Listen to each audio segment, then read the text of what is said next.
യഹൂദന്മാരുടെ രാജാവ് എന്നിങ്ങനെ അവന്റെ കുറ്റം ഗീത എഴുതി. This was an accusation, as it is written in Mark's Gospel, that is the king of the Jews. യഹൂദന്മാരുടെ രാജാവ് എന്നുള്ളത് കർത്താവിനെ എതിരായിട്ട് ആരോപിച്ച ഒരു കുറ്റമായിരുന്നു. In Matthew, it is Pilate who put up the inscription, the king of the Jews.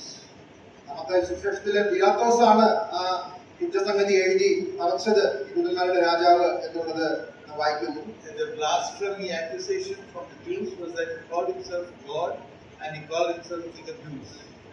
യഹൂദന്മാരുടെ അവരെ പറഞ്ഞതായിരുന്നു, ദൈവദൂഷണം പറഞ്ഞു, അവൻ തന്നെത്താൻ ദൈവപുത്രനാക്കി എന്നുള്ളത്, അല്ല യഹൂദന്മാരുടെ രാജാവ് എന്ന് പറഞ്ഞു എന്നുള്ളത് അവര് യഹൂദന്മാരുടെ ആരോപണമായിരുന്നു. So the Jews wanted that inscription to be changed to say, he said that he is the king of Jews. അതുകൊണ്ട് യഹൂദന്മാര് താൻ യഹൂദന്മാരുടെ രാജാവ് ആകുന്നു എന്ന് പറഞ്ഞു എന്ന് മാറ്റി എഴുതുവാനായിട്ട് ആവശ്യപ്പെട്ടു. But Pilate did not change that. എന്നാൽ പീലാത്തോസ് അതിന് സമ്മതിച്ചില്ലെന്ന് നമുക്കറിയാം. It was written both in Hebrew and Greek. അത് എബ്രായ യവന ഭാഷയിലാണ് എഴുതപ്പെട്ടിരുന്നത്. Because there were so many other people from Greek background as well as the Hebrews that were there, they could all read this. അവിടെ ഉണ്ടായിരുന്ന യഹൂദന്മാർക്കും യവനന്മാർക്കും ഒക്കെ ഈ മേലെഴുത്ത് വായിക്കത്തക്ക രീതിയിലാണ് അങ്ങനെ രണ്ട് ഭാഷയിലും അത് എഴുതിയത്. The fact that it was an accusation and they considered this a blasphemy, അത് ആരോപിക്കപ്പെട്ട കുറ്റവും ദൈവദൂഷണവും ആയി ചിന്തിക്കുമ്പോൾ you read verse 32. 32ാമത്തെ വാക്യത്തിൽ നാം ഇങ്ങനെ വായിക്കുന്നു, നാം കണ്ട് വിശ്വസിക്കേണ്ടതിന് ക്രിസ്തു എന്ന ഇസ്രായേൽ രാജാവ് ഇപ്പോൾ ക്രൂശിൽ നിന്ന് ഇറങ്ങി വരട്ടെ എന്ന് തമ്മിൽ പറഞ്ഞു. So now, because the inscription is there, they use that inscription to revile or put to shame that which has been put there and the Son of God that is on the cross of Calvary. ആ മേലെഴുത്ത് അവിടെ എഴുതപ്പെട്ട് ഇരിക്കുന്നതിനാൽ ആ മേലെഴുത്ത് ഉപയോഗിച്ചും യേശു കർത്താവിനെ അവർ നിന്ദിക്കുവാനായിട്ട് നോക്കുകയാണ്. അവിടെ അവർ പറയുകയാണ്, ക്രിസ്തു എന്ന ഇസ്രായേൽ രാജാവ് ഇപ്പോൾ ക്രൂശിൽ നിന്ന് ഇറങ്ങി വരട്ടെ എന്ന് പറഞ്ഞു. So that he could come down to the cross if the claim of being the Son of God is real. ആ ക്രിസ്തു അല്ലെങ്കിൽ ദൈവപുത്രൻ എന്നുള്ള അവന്റെ ആ അവകാശവാദം സത്യമാണെങ്കിൽ ഇപ്പോൾ ക്രൂശിൽ നിന്ന് ഇറങ്ങി വരട്ടെ എന്നാണ് അവർ പരിഹസിക്കുന്നത്. If you note the word that Christ has been added on in the beginning of the King of Jews. ക്രിസ്തു എന്നുള്ളത് യഹൂദന്മാരുടെ ഇസ്രായേലിന്റെ രാജാവ് എന്നുള്ളതിന് മുൻപ് പറഞ്ഞിരിക്കുകയാണ്. Christ is the anointed one. Christ is the one that has been sent. That's the meaning of the word Christ. ക്രിസ്തു എന്ന് പറഞ്ഞാൽ അഭിഷക്തൻ, അയക്കപ്പെട്ടവൻ എന്നൊക്കെയാണല്ലോ അതിന്റെ അർത്ഥം. So the way in which the Jews were trying to revile the Lord Jesus Christ on the cross was by making use of these words to put him in a bad reputation.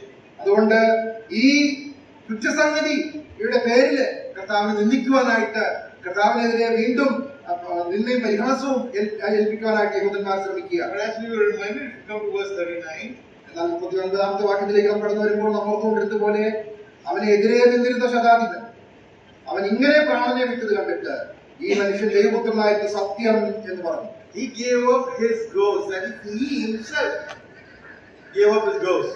അവൻ താൻ തന്നെ തന്റെ ആത്മാവിനെ പിതാവിന്റെ കയ്യിൽ The ഏൽപ്പിച്ചു. centurion, who was a Gentile, ആ ജാതീയനായ ശതാധിപൻ looked and saw what had happened on the cross of Calvary, very carefully.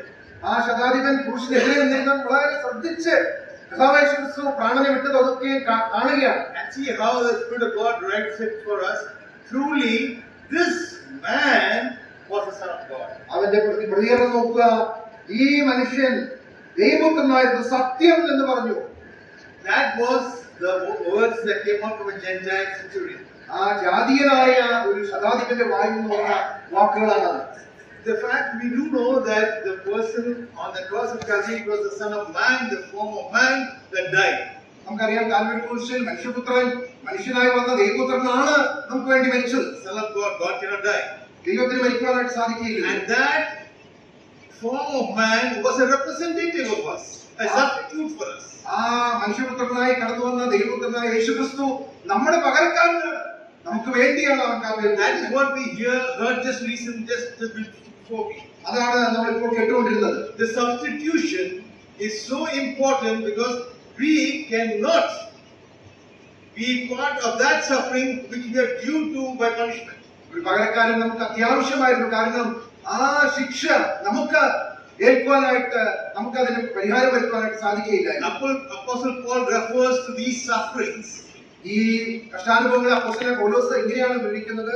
If I could be part of that sufferings, but I cannot. Hence, in all these physical sufferings that I have in my ministry, may it be a little portion of what the Lord has suffered. പൗലോസ് പറയുകയാണ്, കർത്താവായ യേശുക്രിസ്തുവിന്റെ കഷ്ടാനുഭവങ്ങളുടെ ആ കൂട്ടായ്മ അതിനെ എനിക്ക് എന്തെങ്കിലും രീതിയിൽ പൂരിപ്പിക്കാനായിട്ട് സാധിക്കില്ല. എന്നാൽ ശുശ്രൂഷയോടുള്ള ബന്ധത്തില് ഞാൻ കടന്നു പോകുന്ന ആ ദൈവം എന്റെ ജീവിതത്തിൽ അനുവദിക്കുന്ന പ്രതിസന്ധികളും പ്രയാസങ്ങളും അത് കർത്താവിന് വേണ്ടി അനുഭവിക്കാനായിട്ട് ഞാൻ സന്തോഷിക്കുന്നു. The substitution on the cross, ക്രൂശിൽ നമുക്ക് വേണ്ടി പകരക്കാരനായി തീർന്നത്, the sufferings on the cross ക്രൂശിലെ കർത്താവായ യേശുക്രിസ്തുവിന്റെ കഷ്ടാനുഭവങ്ങൾ have so much for us to be able to worship the Lord today. രാവിലെ കർത്താവിനെ ആരാധിക്കാനായിട്ട് നമുക്ക് ധാരാളമായി അത് നമ്മെ ചിന്തിപ്പിക്കുന്നതാണ്. We would not be sitting in front of this table. ഈ മേശയുടെ മുമ്പിൽ നമുക്ക് ഒരിക്കലും ഇരിക്കുവാനായിട്ട് സാധിക്കുകയില്ല. That substitute was not there on the cross. നമുക്ക് വേണ്ടി ഒരു പകരക്കാരൻ ക്രൂശിൽ യാഗമായി തീർന്നില്ല എങ്കിൽ The Lord enable us to worship Him in spirit and truth. ആത്മാവിലും സത്യത്തിലും ഈ കർത്താവിനെ ആരാധിക്കാൻ ദൈവം നമ്മെ സഹായിക്കും.